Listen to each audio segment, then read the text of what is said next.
عليكم ورحمة الله وبركاته.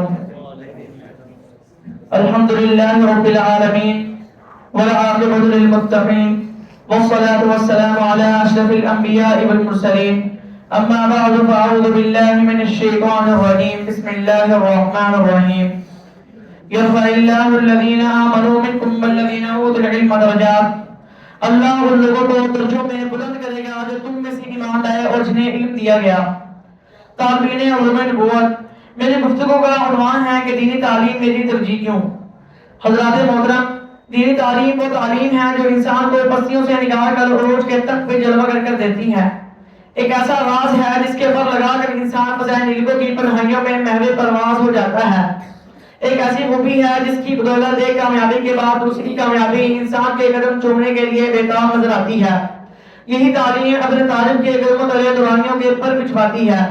ایک ایسا ہتھیار ہے کہ جس کی بدولت انسان ذکر خیر اخلاق کی بلندیوں سے گزر کر عرش بری کے پہنچ ہوتا دکھائی دیتا ہے، اور روح القدس اس کی تعریف میں عقیدت کے پھول نشاور کرتے ہیں. یہی وجہ تھی کہ جب ادوان حق نے اس تعلیم کو ترجیح دی تو ان کو دنیا میں جنت کی بشارتیں سنائی گئی. حتیٰ کہ وہ چلتے زمین پر تھے لیکن ان کے قدموں کی چھاپ جنت بری کے لہراتے باغیچوں میں سنائی دیتی تھی. اب پوچھئے کہ کیا وجہ ہے میری اس دینی تعلیم کو ترجیح دینے کی؟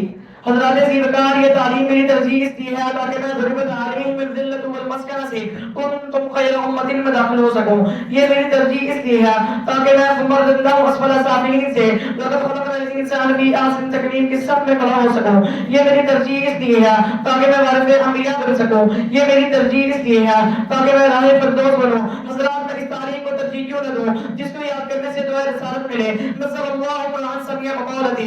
اللہ تعالیٰ اس شخص کو تازہ رکھے جس نے میری بات سنی، جس کو سمجھنے سے پروانہ بھرائے ملے.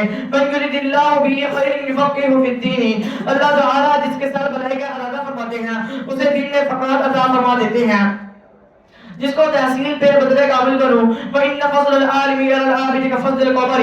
اور بلا شبہ عالم کی عابد پر فضیلت ایسی ہی ہے جیسے کہ چودھری کی چاند کی سب ستاروں پر ہوتی ہے.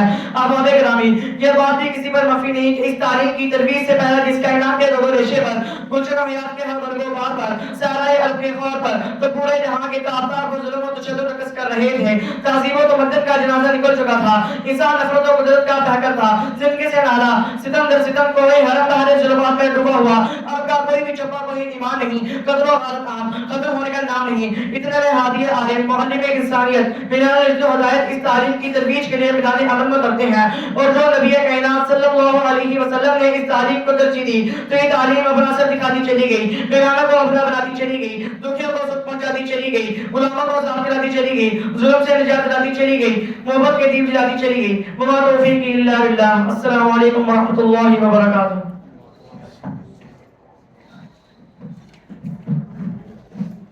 یہ تھے درجہ اولا کے طالب علم محترم اکراش. اللہ اس کم سن آواز کو اسلام، اہل اسلام کی توانا آواز کر دے. اس کے بعد میں ادارے کے دوسرے طالب علم جناب ابو رباز سے ملتمس ہوں کہ وہ آئیں اور اپنی تقریر پیش فرمائیں. محترم ابو رباز.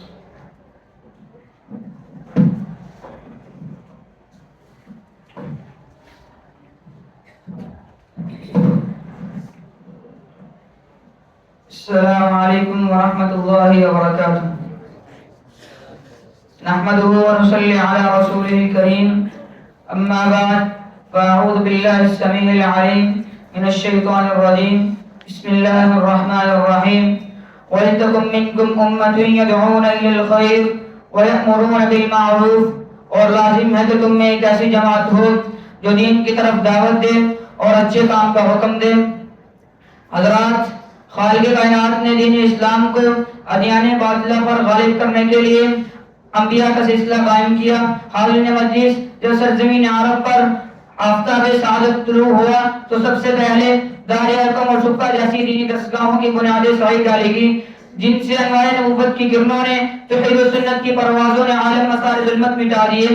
جب آفتاب رسالت کے قدموں نے یثرب کی سرزمین کو قدم بوسی کا شرف بخشا تو اپنی مسجد سے توحید و سنت کو پھیلانے کا عزم کر لیا تاکہ گلشن محمدی کے پھول میں سے خوشبو حاصل کر کے پوری دنیا کو معطر کیا جائے. انما بعثت معلما کے فریضے کے ساتھ اکثر اوقات یہاں گزرنے لگے. اسی جامعہ اور مدرسہ کی بدولت حضرت ابو ہریرہ رضی اللہ عنہ لسان نبوت سے موتی لے کر جو حضرت سنت کو پھیلاتے چلیں گے. حضرت ابن عباس رضی اللہ عنہما قرآن کا تدبر و فکر لے کر قرآن کی دولت سے دلوں پر نور جماتے چلے گئے. حضرت ابی بن کعب رضی اللہ عنہ قرآن کی تاثیر سے دلوں کو گرماتے چلے گئے. حضرت فاروق اعظم رضی اللہ عنہ توحید کی علم و حکمت کے موتیوں سے صدی مالا لے کر کفر کے ایمانوں میں بکھیرتے چلے گئے. حضرت خالد بن ولید رضی اللہ عنہ شجاعت و مردانگی لے کر پوری دنیا کے کونوں میں اسلام کے پرچم لہراتے چلے گئے. سامعین محترم، ان تاریخ ان مدارس کے کارناموں سے اپنے گوشوں کو بھرے ہوئے ہیں. ان مدارس کے فیض یافتگان کے بارے میں تاریخ سے پوچھیے کہ کن لوگوں نے خطہ اسلام کے لیے اپنی جانوں کے نذرانے پیش کیے، کن لوگوں نے قید و بند کی صحبت جیل کے اسلامی افکار کی حفاظت کی، کن نسخوں نے ناموس رسالت اور ختم نبوت کی چوکیداری کے لیے اپنا کردار پیش کیا، کن مجاہدوں نے حق و باطل کے مار کے عالم جہاد بلند کیا، کن لوگوں کی بدولت علم و بربریت کی اندھیری گٹائی ہٹ گئی اور امن عالم کی فضائیں چھا گئی، کن لوگوں نے انگریز کی غلامی کے دور میں معاشرت اسلامی علوم مساجد کی حفاظت کے لیے خالی پیٹ مٹی کے حجروں میں اور درختوں کے لیے مسلمانوں کو قرآن و سنت سے آراستہ کیا. شرکائے محفل، یہی وہ دینی مدارس ہیں جو کنتم خیر امۃ اخرجت للناس اور ومن احسن قولا ممن دعا الی اللہ وعمل صالحا کی بشارت لے کر کلمۃ اللہ العلیٰ کو سر بلند کرتے رہے. یہی وہ دینی مدارس ہیں جو ویعلمہم الکتاب والحکمہ کے پیغام سے کبھی مصنف و مقرر بن کر، کبھی پروفیسر و استاد بن کر، کبھی مدرس بن کر، کبھی مفسر بن کر، کبھی محدث بن کر، کبھی قاضی جج بن کر ہمیشہ کلی اسلامی قوانین کو رات میں محفوظ کرتے دکھائی دیتے ہیں. یہی وہ دینی مدارس ہیں جو وَلَٰكِن رسول اللہ خاتم النبیین کے پیغام حق کے ساتھ ختم نبوت کی حفاظت کرتے دکھائی دیتے ہیں. وہی مدارس کے بھی بیٹے ہیں جو وَجَعَلْنَا لِلْمُتَّقِينَ امامہ کی نظر کے نتیجے میں لوگوں کی امامت کرتے نظر آتے ہیں. حضرات گرامی قدر، تاریخ اس بات پر شاہد ہے کہ جو کردار ان مدارس سے منسلک لوگوں نے ادا کیا وہ ان سے نہ ہو سکا جو ان سے دور تھے. اگر ان مدارس کا وجود نہ ہوتا تو امت مسلمہ کی دینی رہنمائی کون کرتا؟ اگر یہ اسلام کے کلے نہ ہوتے تو معاشرے میں سلو امن و سلامتی اور اخلاقیات کا دروس سے محبت کی فضا کون پیدا کرتا؟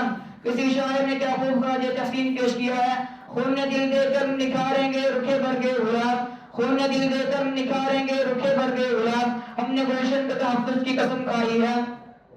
حضرت نگہبان، آج عالم کفر کا دینی مدارس پر حملہ اس بات کی دلیل ہے کہ یہی دینی مدارس اسلام کے منبع اور امن و سلامتی کے علمدار ہیں.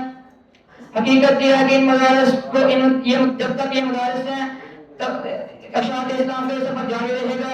اس لیے ان مدارس کی اہمیت اور فاضلیت کو تسلیم کیا جائے تاکہ انسانیت کو من الظلمات سے نکال کر الی النور کے منور شہر مستقیم پر گامزن کیا جا سکے. وما توفیقی الا باللہ. السلام علیکم.